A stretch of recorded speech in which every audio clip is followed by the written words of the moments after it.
Pour ne rien manquer, abonnez-vous maintenant.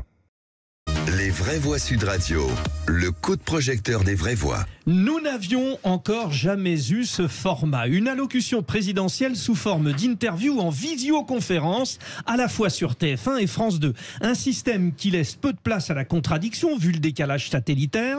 Une déclaration faite depuis l'autre bout du monde, mais officiellement en France, en Nouvelle-Calédonie. Pour vous, est-ce que cette intervention s'avère constructive ?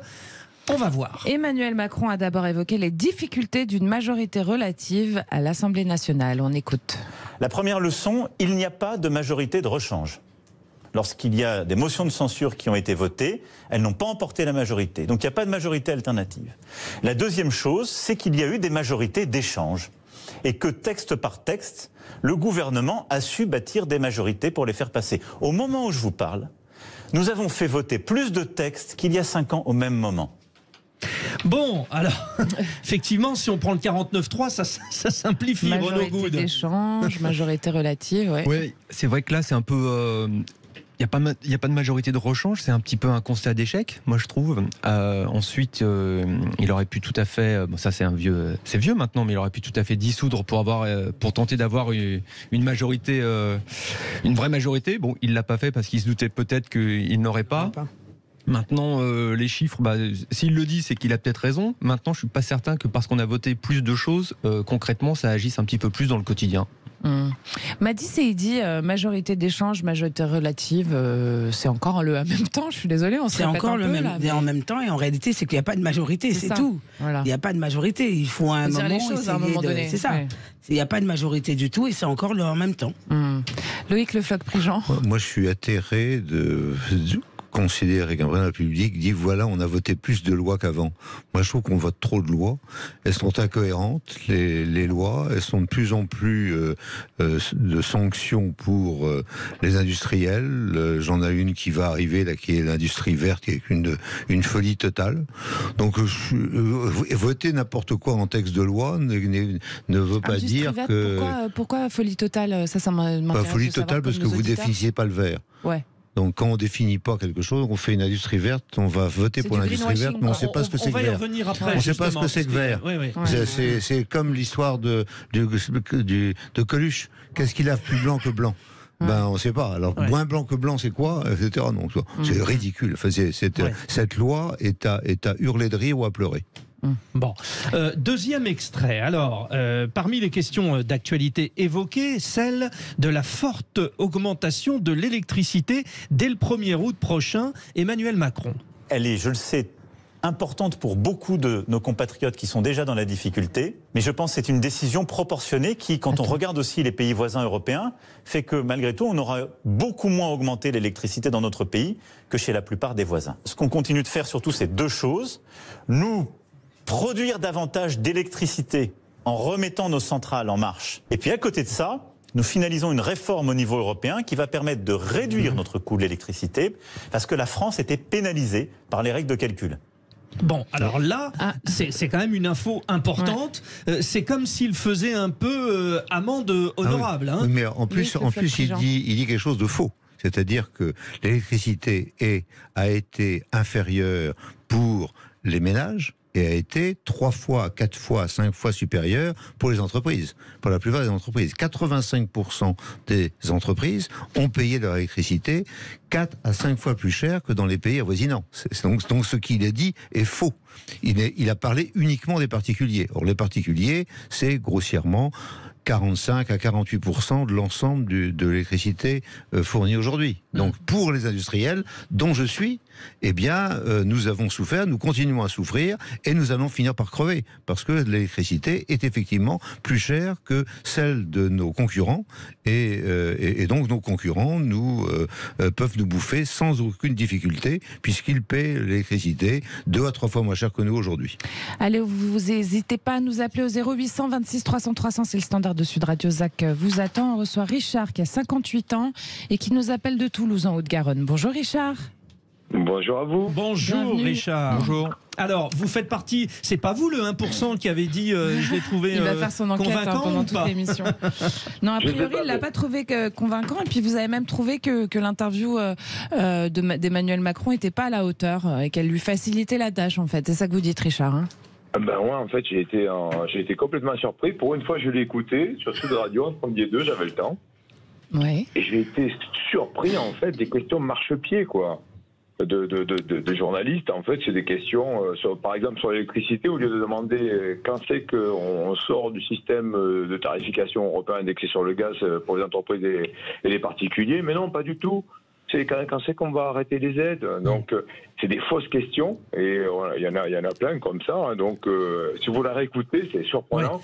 Voilà, je voulais savoir votre avis. Est-ce qu'on n'a pas eu des journalistes qui faisaient le marchepied, donc Alors, quelque part de journalistes paillatons justement, Richard, alors bon, c'est un On va pas journaliste, juger nos c'est confrères, un journaliste qui vous répond. Si, on va peut-être vous apporter un élément que j'ai essayé de vous présenter au début, c'est-à-dire que, vous savez, quand on fait une interview de quelqu'un à distance, il y a toujours un décalage. Donc, en l'occurrence, Nathanaël de Rinxin de France Télévisions a essayé de poser une question, sauf que le président répondait à une autre, et avec le décalage, c'était inaudible. Donc, très très vite, ils se sont retrouvés à la fois côté TF1 et France 2, en étant obligés d'attendre la fin de ces questions. Mais c'est très très très intéressant ce que vous dites, Richard, parce que bien sûr, c'est le fonctionnement qui a été mis en place. Donc, c'est pas le journaliste qui fait le marchepied, c'est le fonctionnement qui oblige à ça.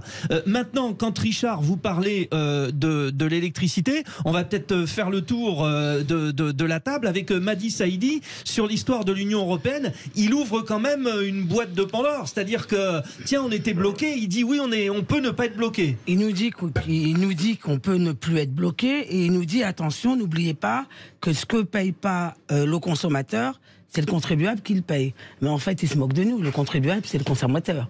Donc c'est encore un en même temps. J'ai noté ça. Le contribuable, c'est le consommateur, finalement. Oui, ça c'est une belle phrase. Maintenant, juste pour revenir sur l'interview. En plus, l'interview, elle n'a pas été faite en direct, elle a été faite dans les conditions du direct. Oui, une heure avant. Une heure avant. Oui, ça, Voilà. c'est un fait important. Bon, ça change pas ouais. grand-chose en soi, mais c'est pas du tout du direct comme là on est actuellement. Maintenant, moi je vais pas non plus systématiquement tomber sur Macron concernant l'énergie. En tant que particulier, je fais partie des 48% qui ont bénéficié du bouclier tarifaire. Et ça, on peut pas le nier que malgré tout, il y a des efforts qui ont été faits. J'entends ce qui a été dit sur les entreprises, bien sûr.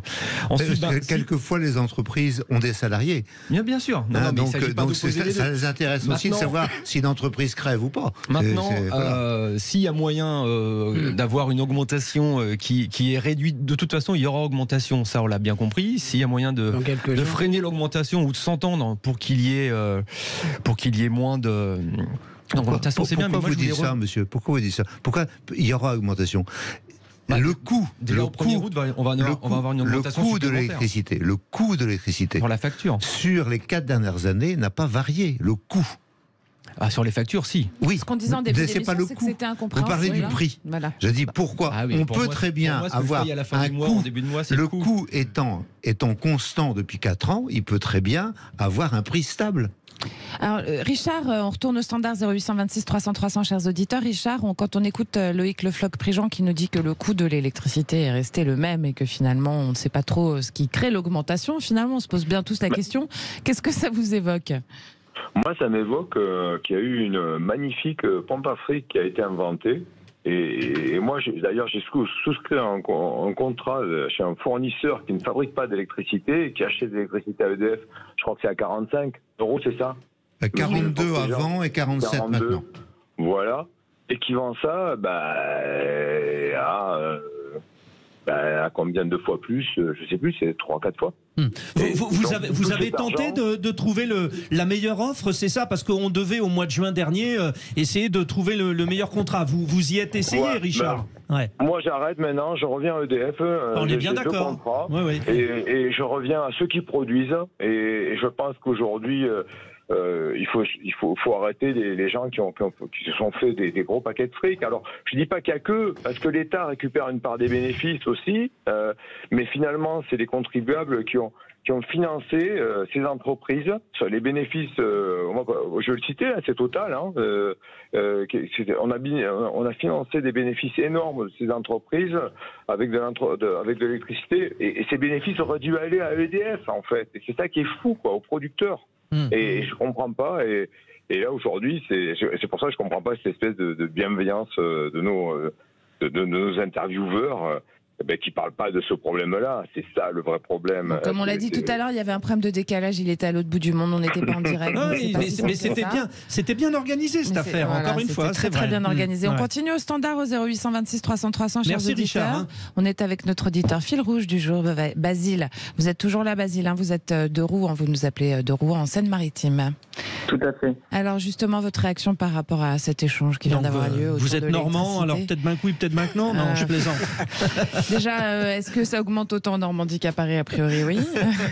Et Basile, qu'est-ce que ça vous évoque? Donc constructif alors ou pas? Non, écoutez, moi j'ai été très ému parce que le président de la République, normalement, est une personne qui arbitre certaines choses. Et il y avait un sujet en particulier qui était important, c'était la question des policiers séditieux à Marseille, où il n'a pas voulu condamner les propos du directeur général de la police.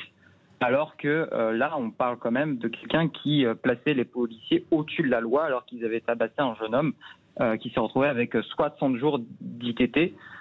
Donc moi, j'ai eu l'impression qu'il brossait ces gens-là dans le sens du poil pour pas les fâcher. Et pour le côté social, il a parlé à personne. Enfin moi, j'essaie de faire en sorte de pas finir dans le rouge à la fin de chaque mois. Et il n'avait rien à dire pour moi. Ça fait 2 fois qu'il prend la parole sans rien prendre en compte. Ouais. Là, il a fait son remaniement. On prend les pires. Basile, sur la première partie de votre intervention, Basile, en fait, il a botté en touche par le fameux « je ne dois pas commenter des décisions de justice hein, concernant le policier ». Donc, effectivement, je comprends comment vous l'avez perçu. Réaction autour de la table de ce que vient de dire Basile, justement, Loïc Le Floch-Prigent. Oui, non, je pense qu'effectivement, il s'est adressé à personne autre que lui. Donc, il parle pour lui, et donc il est content de parler de lui, et il parle tout seul, puisque évidemment, les journalistes n'ont pas la possibilité de poser des questions. Donc, c'est un discours pour rien, puis c'est tout. C'est pas dramatique. À quoi ça s'apparente pour vous, Madi Saïdi, un homme qui parle seul, comme le dit Loïc Le Floch-Prigent, sur des sujets aussi essentiels en plus? En fait, il a pris la parole parce qu'on lui a intimé de prendre la parole. Il n'avait pas parlé le 14 juillet, donc il fallait qu'il parle. Il parle 10 jours plus tard, donc il fallait dire quelque chose. Et honnêtement, ça change rien. Évidemment, il a botté en touche concernant le directeur de la police. Mais à côté de ça, il nous dit... Mais en tant que président de la République, je suis le garant d'un certain équilibre entre la justice et la police, notamment... faire respecter la présomption d'innocence. Donc on est encore dans ce en même temps. Donc quelque part, le directeur de la police n'a pas tort dans ce qu'il dit, la justice non plus, personne n'a tort, personne n'a raison. Circuler, il n'y a rien à voir. Tout à l'heure, Félix Mathieu, dans sa chronique, nous a dit que le mot du jour, c'était ordre, ordre, ordre, parce qu'il le répète plusieurs fois, mais depuis une semaine, parce qu'il s'était déjà exprimé, il ne parle que de chantier. En fait, le chantier, les 4 chantiers, aujourd'hui 3 chantiers. Vous avez senti finalement, alors il y a une digression possible, hein, Renaud Goude, sur les chantiers. Hein. Oui, bien sûr. Mais déjà, encore une fois, moi... S'il y a quelque chose qu'on pouvait reconnaître à Emmanuel Macron au début de son premier quinquennat, c'était d'aller sur le terrain. Il allait rencontrer les gens, il allait parler avec eux. Alors après, ça donne ce que ça donne, mais au moins, c'était intéressant de voir quelqu'un d'un peu nouveau qui allait sur le terrain et qui, pour le coup, du moins au début, a fait sa campagne sur ni droite ni gauche. On le retrouve sur le deuxième quinquennat, déjà... son interview à 13h pendant les vacances, je me demande à qui c'est adressé. C'est pas forcément lié à beaucoup d'actifs, soit dit en passant. Et c'est des gens, les actifs sont plutôt en vacances, et qui regardent le journal de 13h, c'est plutôt les gens qui ont voté Macron. Et je trouve que le ni droite ni gauche de pas Macron... Pas forcément. Quand même, je pense que moi personnellement, j'ai pas le temps de regarder le journal de 13h tout au long de l'année. Et par exemple, les gens qui sont à la retraite et qui sont chez eux à 13h, ils votent pas tous Macron. C'est pas ce que j'ai dit, mais enfin bon, parmi ceux qui ont voté Macron, il y a une grande frange des retraités, même s'il y en a beaucoup qui sont descendus dans la rue par rapport à sa réforme. Ensuite, moi je trouve que Macron, il est plus ni droite ni gauche, de l'ordre. Ça, c'est plutôt un discours qui se droitise un peu, je trouve. Alors on va écouter un autre extrait. Vous parliez de chantier, Frédéric. Les enjeux écologiques et industriels se rejoignent pour le président de la République. Un de ses principaux chantiers, je vous le donne en deux. Nous allons investir dans l'écologie dès l'année prochaine plusieurs milliards d'euros en plus. Qu'on va à côté de ça développer des filières industrielles, parce que moi je veux être cohérent. On doit répondre au climat, on doit renforcer notre indépendance et on doit créer plus d'emplois industriels. Les filières industrielles à créer, ça vous fait plaisir, Loïc Le Floch-Prigent? Là, il est génial, le président Loïc Le Floch-Prigent. Dites-le, c'est superbe, il est motivé, non? Non. non, c'est pas comme ça qu'il faut prendre le problème. On peut pas commencer par dire on va mettre de l'argent. Non. Il faut essayer de savoir ce qu'on veut faire et si ce qu'on fait est compatible ou pas avec la réalité. Donc il faut faire un diagnostic des filières, essayer de savoir ce qu'il faut faire. Et ensuite demander aux gens qu'est-ce que vous avez envie de faire. C'est comme ça que la France est reconstruite en 45 et en 58. C'est en demandant aux industriels qu'est-ce que vous pensez qu'on peut faire.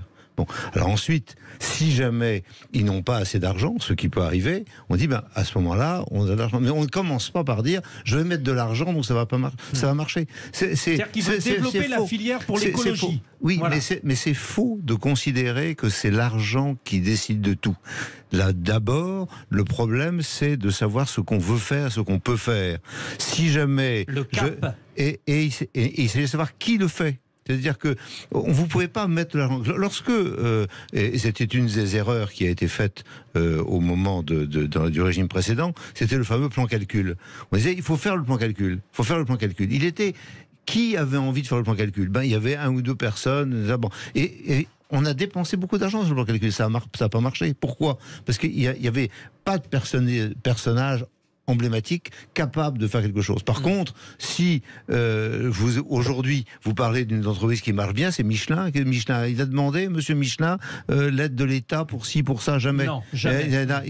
Il savait ce qu'il fallait faire. Et là, l'entreprise Michelin dit la voiture électrique va peser à peu près 2 fois plus que la voiture thermique. Par conséquent, il faut que je regarde sur les pneus et je vais faire mon travail. Personne. Et il n'y a personne qui demande. Et elle est et Michelin devient écologique. Donc je crois qu'il faut arrêter de considérer que c'est l'État qui dirige. Les entreprises sont dirigées par des chefs d'entreprise. Ces chefs d'entreprise savent ce qu'il faut faire. Si jamais ils ne savent pas ce qu'il faut faire, en général, ils dérapent rapidement et ils disparaissent. Donc finalement, on est dirigé par les entreprises aujourd'hui, Madi Saïdi ?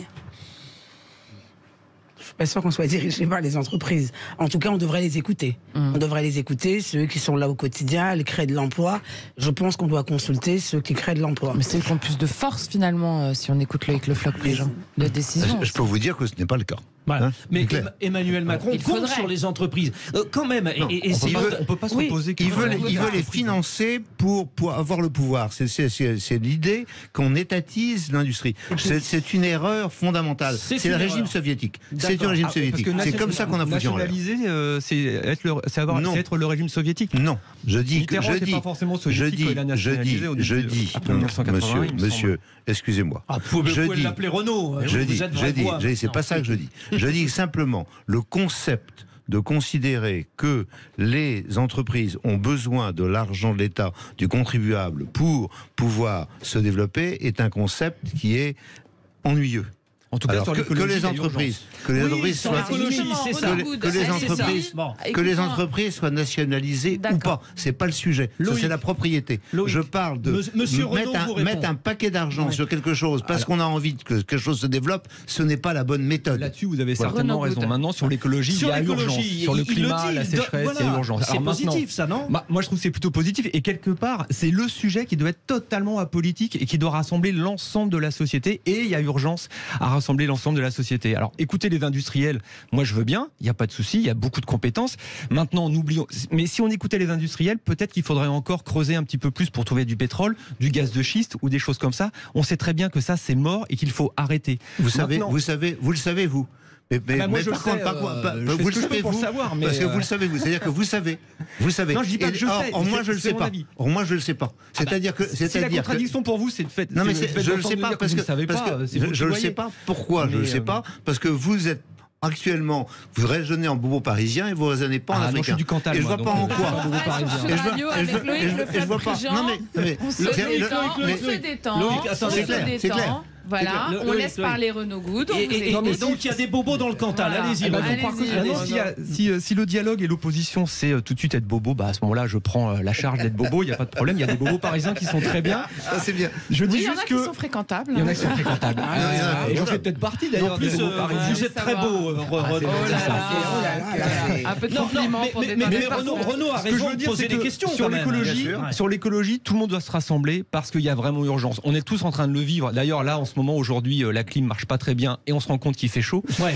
Donc, quelque part, on le vit au quotidien. Donc, s'il faut inviter tous les industriels à discuter de la manière dont très rapidement on peut faire quelque chose pour que l'écologie soit de plus en plus le sujet, moi je trouve que c'est une très bonne idée. Et ce sera le mot de la fin de ce magnifique débat de ce soir. Il était bien pour sa première, notre Renaud Good, hein, vous l'avez vu, Loïc, hein. Voilà. Eh oui, je laisse pas faire. Et puis, chers auditeurs, vous restez avec nous parce qu'on va faire un point sur le Tour de France féminin. Oui, parce vous avez que les des questions, femmes pédalent. Oui. Aussi, vous avez bien bossé vos questions, nos chers Brévois. Allez, à tout de suite, vous restez avec nous, on revient.